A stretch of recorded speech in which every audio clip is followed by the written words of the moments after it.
Thấy chưa? Bánh tiêu 1 năm rồi mới làm lại nữa. Tại vì cái tính mình rất là cầu toàn, cho nên làm gì cũng làm một mình à.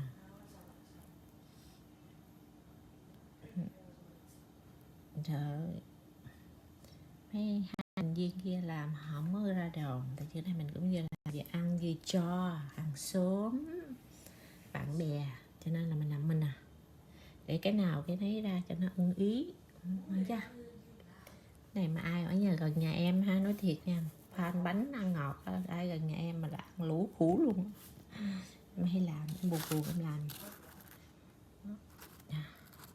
Không có chuyện gì người ta nói là không có chuyện xanh nông rảnh rỗi là xanh nông nổi là ngon chưa? Nó có rễ tre đã. Bánh tiêu bà con ơi, bánh tiêu nhẹ lắm nha, mà tên rỗng ruột, một tay quay một tay xé không được, cho nên là muốn xé cái này không mà không xé được. Rồi sao ta? Lấy cái kéo cắt.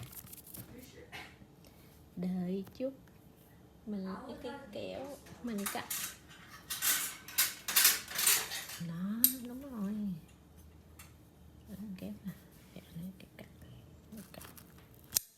Đó, cắt là mình sẽ biết rồi. Rỗng hay không nha, chứ không phải là làm dở rồi quay lét xấu mình nè. Đã chưa? Đó không? Rễ tre tủa luôn nè, thấy không? Đó. Đã chưa? Rồi cắt mấy cái bánh này ăn cho cái ối vô, ăn vô luôn. Tự mà mình ăn. Cái bánh này đâu đem cho được. Nó cắt ra rồi. Chỉ cho mấy bánh ấy thôi.